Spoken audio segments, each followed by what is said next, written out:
प्रणाम. मायबाप हो, आपलं शरीर एक घोडं आहे आणि त्या घोड्यावर बसलेला जो स्वार आहे तो जीव आहे. शरीर एक घोडं आहे, त्या घोड्यावर बसलेला जो स्वार आहे तो जीव आहे आणि त्या जीवाच्या हातात जो लगाम आहे त्या लगामाला मन असे म्हणतात. त्यामुळं आणि तो लगाम जर स्वारानं आखडून धरला नाही तर ते घोडं आपल्याला कोण्या खड्ड्यात नेऊन घालीन याचा नेम नाही. त्यामुळं आपला जो लगाम आहे तर तो लगाम आपण आवरून धरला पाहिजे. म्हणून सर्वज्ञ श्री चक्रधर स्वामी महाराज भक्तिजनाला ज्ञान देताना म्हणतात की जीवाचा वागारा नावेक ढिला करू नये आणि केला तरी अनुज्ञान करता वेळूची न लगे. म्हणजे आपला जो जीव आहे त्या जीवाचा वागारा हे मन आहे, तर ते मन जर आपण आपल्या ताब्यात ठेवलं नाही, कह्यात ठेवलं नाही, तर ते मन आपल्याला कुठं नेऊन घालीन याचा नेम नाही. त्यामुळं मन आपल्या ताब्यात पाहिजे. तर ही अर्जुनानं श्रीकृष्ण महाराजाजवळ तक्रार केली की हे देवा, हे तू म्हणता की मन आवर मन आवर, पण मन तर फार चंचल आहे, ते प्रमाथी आहे आणि दृढ आहे. चंचलमी मन कृष्ण प्रमाथी बलवत दृढम तस्याहम निग्रह म्हणणे वायुरीसु दुष्करम. तर त्याला मी कसं कंट्रोलमध्ये करू? ते तर वाऱ्यापेक्षा चंचल आहे. वाऱ्याला तरी धरता येईल परंतु मनाला पकडून धरता येत नाही. वाऱ्याला आपण धरलं आणि ट्यूबमध्ये बांधलं वाऱ्याला, परंतु मनाला काय अजून कोणाला बांधता नाही आलं. मन हे अजून कोण्या ऋषीमुनीला देखील बांधता नाही आलं. रावणाला मन बांधता नाही आलं. रावणाला दुःख का आले त्याच्या पदरी? कारण त्या रावणाला जो त्याचं मन आहे ते मन आवरता नाही आलं आणि म्हणून त्याला दुःख आले. रावण होता, रावणाला म्हणजे 80,000 घरं होते, 8,000 घरं होते म्हणा सोन्याचे, सगळी लंका सोन्याची होती, परंतु त्याचं मन जे त्याला आवरलं नाही आणि न आवरल्यामुळं त्याचं वाईट झालं. तर का मन जर त्यानं आवरलं असतं तर त्याचं वाईट झालं नसतं. श्रीकृष्ण महाराज हे महाभारताचं युद्ध संपल्यानंतर गांधारी मातेकडे गेले आणि गांधारी मातेला म्हणले की हे आत्या, तुला आता काय मागायचं तर माग.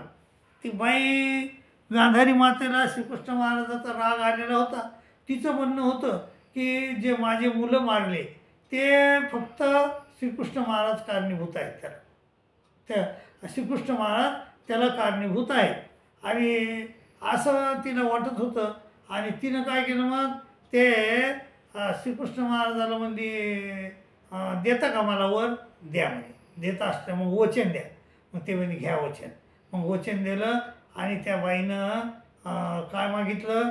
ती म्हणली देवा, तू माझे मुलं जसे माझ्या देखत मारलेस तसे तुझे मुलं मारू दे, तुझे मुलं तुझ्या देखत मारू दे. मायबाप, त्या बाईनं तिला मन आवरलं नाही, क्रोध आवरला नाही.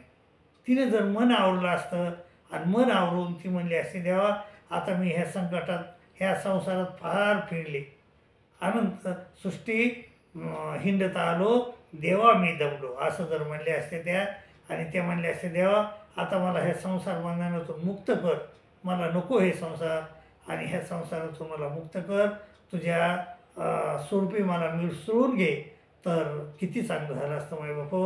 पण त्या बाईला मन आवरता नाही आलं आणि मन न आवडल्यामुळं तिला नरकगामी व्हावं लागलं आणि तिनं जो शाप दिला होता तर तो शाप खरा ठरला. म्हणजे परमेश्वरानं स्वीकारला तो शाप आणि तिचं वचन खरं केलं आणि श्रीकृष्ण महाराजाचे जे यादव कुळ होतं ते श्रीकृष्ण महाराजाच्या देखत यमसदेने गेलं. तर असं आहे मायबाप. तर मन आपलं आवरलं पाहिजे.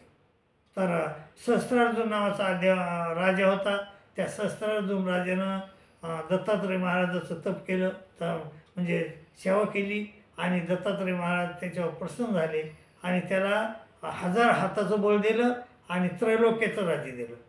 परंतु इतकं दिलं असताना देखील तो एकदा शिकारीला गेला आणि त्याला तहान लागली, भूक लागली आणि मग तो लांबून त्यानं पाहिलं त्याच्या सैनिकानं की लांबून एक झोपडी दिसते आणि त्या झोपडीत पाणी मिळते का, जेवायला मिळते का, असं जाऊन पाहिलं असताना तिथं जमदग्नी आणि रेणुका बसल्या होत्या आणि त्या रेणुकेला पाणी मागितलं. रेणुका मातेनं कानातला मळ काढला, एक वाटी तयार केली आणि भरून दिली.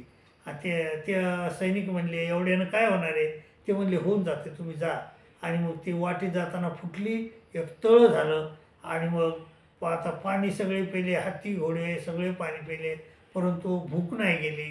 तर मग पुन्हा गेले, तिला म्हणले की माते आम्हाला जेवायचं आहे. तर ते म्हणले ठीक आहे, स्नान वगैरे करून या.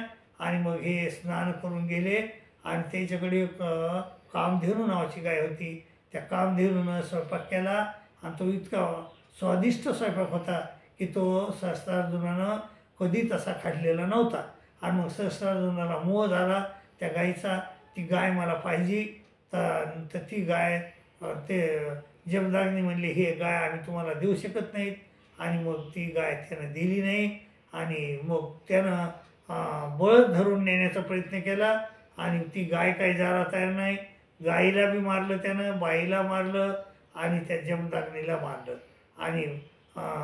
आणि त्याला मग परशुराम धावत आला आणि परशुरामानं त्याचं 1000 हाताचं बळ नष्ट करून टाकलं. मायबापो, त्यानं जर मन आवरलं असतं तर त्याचं भलं झालं नसतं का?